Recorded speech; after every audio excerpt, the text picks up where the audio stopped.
राष्ट्रवादी काँग्रेस शरद पवार साहेबांच्या नेतृत्वाखाली एक महत्त्वाचा पक्ष आहे।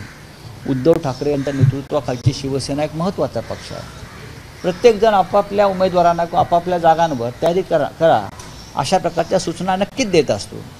शेवटी निवडणुका आम्ही एकत्रच लढणार आहोत, हे लक्षात घ्या। बघा, फडणवीसच्या डोक्यामध्ये आधी मेंदू आहे का हे त्यांना कोणी सांगितलं? पवारांचा मेंदू पवारांच्या डोक्यात। पवारांच्या डोक्यात काय चाललं आहे हे जर फडणवीसांना कळलं असतं तर त्यांची आजची अवस्था झाली नसती ना।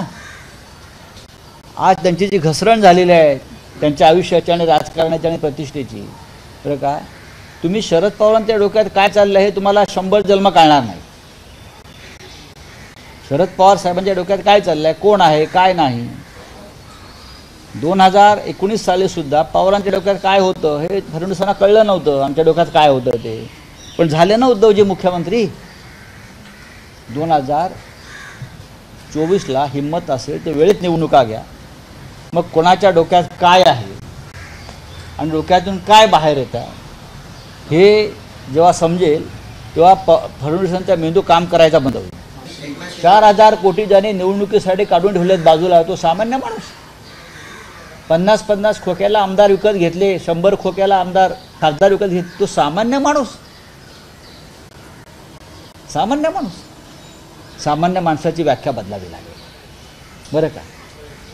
लोकसभा निवडणुकीमध्ये ज्याने 2000 कोटी रुपये खर्च केले ज्या पक्षाच्या गटानं, तो सामान्य माणूस। अरे कुठून आला पैसा? ठेकेदारांचं राज्य सुरू आहे। सामान्य माणसाचा मुख्यमंत्री राज्यात ठेकेदारांचं राज्य चालवत नाही आणि प्रत्येक गोष्टीत पैसे खात नाही।